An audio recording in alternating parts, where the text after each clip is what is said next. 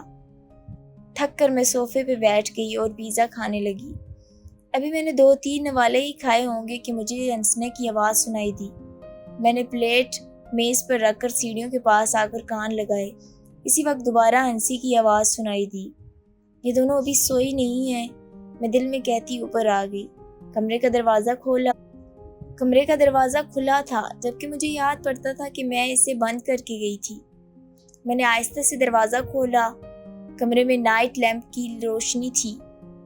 چھوٹی بیٹی شائنہ اپنے بستر پر بے خبر سو رہی تھی، لیکن ہانیہ کا بستر خالی تھا۔ میں نے نظر گھمائی تو خیمہ میں روشنی نظر آئی، ساتھ ہی بچی کا سایہ بھی۔ میں خیمے کی طرف گئی اور نیچے بیٹھ کر اسے کھلونے لگی۔ ہانیہ ساتھ ہی میں نے دھیرے سے کہا، اپی میں یہاں ہوں۔ مجھے اپنے پیچھے سے آواز آئی۔ میں نے بیٹھے بیٹھے گردن گھما کر دیکھا تو ہانیہ بیڈ کے نیچے تھی۔ اس نے اشارہ کیا کہ وہ خیمے میں نہیں ہے۔ میرا دماغ چکرا کر رہ گیا۔ میں نے آگے بڑھ کر خیمہ کھول دیا۔ اس میں کوئی نہ تھا، ٹارچ جل رہی تھی۔ میں گھبرا کر اٹھ کھڑی ہوئی۔ مجھے کچھ سمجھ نہیں آ رہا تھا۔ میں نے شائنہ کو سوئے ہوئی گود میں اٹھایا اور ہانیہ کا ہاتھ پکڑ کر نیچے اترتی چلی گئی، مگر ہانیہ نے ہاتھ چھڑا کر واپس اوپر کی طرف جانا چاہا۔ میں نے اسے روکتے ہوئے کہا، شائنہ کو صوفے پہ لٹا کر میں نے اسے بلایا۔ میں واپس جا رہی ہوں سونے کے لیے، اس نے کہا اور سیڑھیاں چڑھنے لگی۔ وہ لارا تھی، میری امیجنری فرینڈ۔ اس نے کہا تو میں سناٹے میں رہ گئی۔ تم بستر کے نیچے کیوں تھی؟ میں نے پریشانی سے پوچھا۔ اس کی ماما آ گئی تھی، مجھے اچھی نہیں لگتی، ڈراتی ہے، وہ نارمل انداز میں بتا رہی تھی۔ میرا دماغ چکرا کر رہ گیا۔ خیمے میں ضرور کوئی تھا، کون تھا وہ، یا میرا وہم تھا؟ مجھے کچھ سمجھ۔ اس دوران ہانیہ اوپر چلی گئی اور میں ساکت بیٹھی چھوٹی کو دیکھتی رہ گئی۔ جو کچھ بھی تھا اس کا واسطہ اوپر کی منزل سے تھا۔ میرا وہم تھا یا حقیقت؟ ہانیہ کو نیچے لے آتی ہوں جب تک ان کے والدین نہیں آ جاتے، یہ سوچ کر میں ایک نظر سوئی ہوئی شائنہ پہ ڈال کر اوپر جانے لگی۔ راہداری روشن تھی، دائیں جانب کے کمرے کا دروازہ کھلا تھا۔ یہ وہی کمرہ تھا جہاں احمد صاحب کی والدہ رہتی تھی۔ یہ کمرہ اس دن سے ہمیشہ مقفل کیا جاتا تھا جب سے چھوٹی بیٹی شائنہ وہاں باتیں کرنے لگی تھی۔ یہ دروازہ کیوں کھول دیا ہانیہ نے؟ یہ سوچتی میں کمرے کے پاس آ گئی۔ ہانیہ کہاں ہو آپ؟ میں نے آواز دی، ساتھ ہی دروازہ کھولا۔ کمرے میں اندھیرا تھا۔ میں نے لائٹ کا بٹن تلاش کیا۔ بٹن دباتے ہوئے میں نے الماری میں آہٹ سنی۔ کمرہ خالی تھا۔ کمرے کے وسط میں بیڈ بچھا تھا۔ اس کے سامنے والی دیوار میں ایک بڑی کھڑکی تھی۔ بیڈ کے دروازے کی طرف ایک دیوار گیر الماری تھی۔ آہٹ وہیں سے سنائی دی تھی۔ میں پریشانی سے الماری کی طرف گئی۔ ہانیہ آپ یہاں ہو؟ میں نے اس کے ہینڈل کو چھوا۔ اسی وقت میرے پاؤں پر کسی نے ہاتھ رکھا۔ ہانیہ ہمیشہ بیڈ کے نیچے چھپ کر کھیلتی تھی۔ میں نے دیکھے بنا کہا، یہ کھیلنے کا وقت نہیں ہے۔ اسی دم پیچھے سے آواز آئی، آپی میں یہاں ہوں۔ میں نے جھٹکے سے مڑ کر دیکھا تو ہانیہ دروازے میں کھڑی تھی۔ تو یہ ہاتھ کس کا تھا؟ میں نے نیچے دیکھا تو ایک سفید سا بازو نظر آیا اور میرے حلق سے چیخ نکل گئی۔ میں بری طرح دوڑتے ہوئی نیچے آئی۔ ہانیہ میرے ساتھ تھی۔ میں اس گھر میں نہیں رہ سکتی، مجھے جانا ہوگا۔ چلو بچوں، ہمیں جانا ہوگا۔ ابھی میں نے ہانیہ سے کہا اور شائنہ کو اٹھانا چاہا، مگر صوفہ خالی تھا، شائنہ وہاں نہیں تھی۔ شائنہ کے غائب ہو جانے سے میری حالت غیر ہو گئی۔ میں چیخ چیخ کر اسے آوازیں دینے لگی۔ ہانیہ بھی ڈر گئی تھی۔ مجھے کوئی جواب نہ ملا تو میں صوفے پر گر کر رونے لگی۔ میرا ذہن معوف ہو گیا تھا۔ ہانیہ مجھ سے لگ کر رونے لگی۔ اسے روتا دیکھ کر میں نے خود کو سنبھالا۔ مجھے ہمت کرنی ہوگی، ایسا کچھ نہیں ہو سکتا تھا۔ میں ان بچوں کی نگران تھی، میں نے کچھ نہیں ہونے دے سکتی تھی، چاہے کچھ بھی ہو جائے۔ مجھے بچیوں کی حفاظت کرنی ہوگی۔ میں نے آنسو پونچھ ڈالے، ہانیہ کو ساتھ لٹا لیا، اس کو تسلی دی اور کہا کہ ہمیں شائنہ کو ڈھونڈنا ہے، ہم اسے پورے گھر میں تلاش کریں گے، وہ کہیں نہیں جا سکتی، وہ یہیں ہوگی اسی گھر میں۔ یہ سب سمجھانے کے بعد ہم نے شائنہ کو ڈھونڈنا شروع کر دیا۔ نیچے ڈرائنگ روم اور ٹی وی لاؤنج کے علاوہ ایک اسٹڈی روم بھی تھا۔ میں وہاں گئی، ہانیہ بھی میرے پیچھے پیچھے تھی۔ پورا کمرہ خالی تھا، وہاں کوئی نہیں تھا۔ میں نے شائنہ کو آواز دی مگر کوئی جواب نہ ملا۔ ہانیہ باہر نکل گئی، میں اس کے پیچھے ہی باہر آ گئی تھی۔ میں نے سوچا فون کروں اور مسز احمد کو یہ سب بتاؤں، مگر وہ میری بات کا یقین نہ کرتی اور شائنہ کا خیال نہ رکھنے کے الٹا مجھے سرزنش کرتی۔ میں نے شائنہ کے بارے میں سوچنا شروع کر دیا۔ وہ کہاں جا سکتی ہے؟ کہیں اپنی دادی اماں کے کمرے میں تو نہیں چلی گئی؟ یہ خیال آتے ہی میرا دل زور زور سے دھڑکنے لگا۔ اس کمرے میں ہی وہ ہاتھ دکھائی دیتا تھا، مگر بچی کو اگر کچھ ہو جاتا تو میں اپنے آپ کو زندگی بھر معاف نہ کرتی۔ میں سیڑھیوں کے قریب آئی، اسی وقت مجھے رونے کی آواز سنائی دی۔ آواز اوپر سے ہی آ رہی تھی۔ شائنہ وہ اوپر تھی۔ میں سیڑھیاں چڑھ کر اوپر جانے لگی۔ ہانیہ مجھے روکنا چاہتی تھی، مگر میں نے اسے وہیں روکنے کا کہا اور خود اوپر چڑھنے لگی۔ راہداری بالکل سنسان پڑی تھی۔ میں وہیں کھڑی سننے کی کوشش کر رہی تھی کہ آواز کہاں سے آئی تھی۔ اسی وقت میں نے دوبارہ رونے کی آواز سنی۔ آواز بالکل مدھم سی تھی۔ میں آہستہ آہستہ قدموں سے چلتی ہوئی کمرے کے قریب آئی۔ وہیں خوفناک کمرہ۔ میں نے دروازے سے کان لگایا اور اندر سے آواز آ رہی تھی۔ میں نے جلدی سے ہینڈل گھمایا، مگر وہ نہ گھوما۔ دروازہ لاک تھا۔ میرا سر بھاری ہونے لگا۔ یہ دروازہ کھلا تھا جب میں اور ہانیہ نیچے بھاگے تھے، مگر اب یہ لاک تھا اور چھوٹی بیٹی شائنہ اندر تھی۔ اسے کھولنا ہوگا۔ میں نے زور زور سے دروازہ دھڑ دھڑایا، مگر وہ نہ کھلا۔ رونے کی آواز بند ہو گئی تھی۔ میں نے چابی کی تلاش میں ادھر ادھر دیکھا۔ اسی وقت راہداری کے آخری حصے میں مجھے وہ خطرناک روح نظر آئی جو شاید لارا کی ماں تھی۔ اس منظر کی یاد مجھے عمر بھر دہلاتی رہے گی۔ وہ ایک عورت تھی، مگر اس کا چہرہ بگڑا ہوا تھا۔ آنکھیں بالکل سفید اور لباس مٹیالہ جس پہ خون کے دھبے سیاہ ہو چکے تھے۔ اس نے مجھے دیکھا اور خوف سے میری حالت غیر ہونے لگی۔ وہ زمین پہ نہیں تھی بلکہ چھت سے لگی تھی۔ اس کے پاؤں ہوا میں تھے۔ اسی وقت ہانیہ بھی اوپر آ گئی۔ اس نے ایک فلک شگاف چیخ ماری اور میرا دل جیسے دھڑکنا بھول گیا۔ میری آنکھوں کے سامنے اچانک اس کمرے کا دروازہ کھلا اور ہانیہ ایک جھٹکے سے اس میں چلی گئی۔ دروازہ دوبارہ بند ہو گیا۔ نہیں، تم ایسا نہیں کر سکتی۔ میری چیخ گلے میں گھٹ کر رہ گئی۔ میں دروازے کی طرف بھاگی۔ اسی وقت وہ میرے کان کے قریب چلائی، لیو اس الون، ہمیں اکیلا چھوڑ دو۔ وہ تو میرے پیچھے کھڑی تھی۔ مجھے ایک زوردار جھٹکا لگا اور میں ہوا میں اڑ کر سیڑھیوں سے ٹکرائی اور لڑکتی ہوئی سیڑھیوں سے نیچے جا گری۔ میرا سر ریلنگ سے ٹکرایا اور آنکھوں کے سامنے اندھیرا چھا گیا۔ بے ہوش ہونے سے پہلے آخری آواز جو میں نے سنی وہ ہانیہ کی چیخ کی آواز تھی۔ اس کے بعد مجھے کچھ ہوش نہ رہا، یہاں تک کہ واقعات عالیہ نے مجھے سنائے۔ ہم جب کھانے کے بعد گھر پہنچے تو گاڑی سے نکلتے ہی ہمیں ہانیہ کی چیخیں سنائی دیں۔ میں اور میرے شوہر گاڑی بند کرنا بھول کر گھر کے اندر بھاگے۔ دیکھا تو عالیہ سیڑھیوں کے نیچے بے ہوش پڑی تھی اور اس کے ماتھے سے خون بہہ رہا تھا۔ ہانیہ اور شائنہ اوپر چلا رہی تھی، ساتھ ہی دروازہ پیٹنے کی آوازیں بھی آ رہی تھیں۔ ہمیں کچھ سمجھ نہیں آیا کہ یہ کیا ہوا تھا۔ عالیہ کی حالت کافی خراب تھی۔ میرے شوہر نے ایمبولینس کو فون کیا اور میں اوپر بھاگی۔ اوپر پہنچی تو دیکھا میری ساس کے کمرے سے بچوں کی آوازیں آ رہی تھیں۔ میں نے ہینڈل گھمایا تو دروازہ کھل گیا۔ اندر دونوں بچیاں بند تھیں۔ رو رو کر برا حال تھا۔ ہانیہ کی بائیں گال پہ نیل پڑا تھا اور ہونٹ بھی پھٹا ہوا تھا۔ اس نے مجھے دیکھا تو روتی ہوئی مجھ سے لپٹ گئی۔ شائنہ زمین پر لیٹی تھی، اس کے ہاتھ میں ایک ڈائری تھی۔ میں نے اسے گود میں لیا اور نیچے آ گئی۔ عالیہ کے لیے ایمبولینس آ گئی تھی، وہ ابھی تک بے ہوش ہی تھی۔ ہانیہ سے دیکھ کر آپی چلانے لگی۔ آپی کو کیا ہوا؟ وہ مجھ سے پوچھ رہی تھی۔ میری سمجھ میں کچھ نہیں آ رہا تھا۔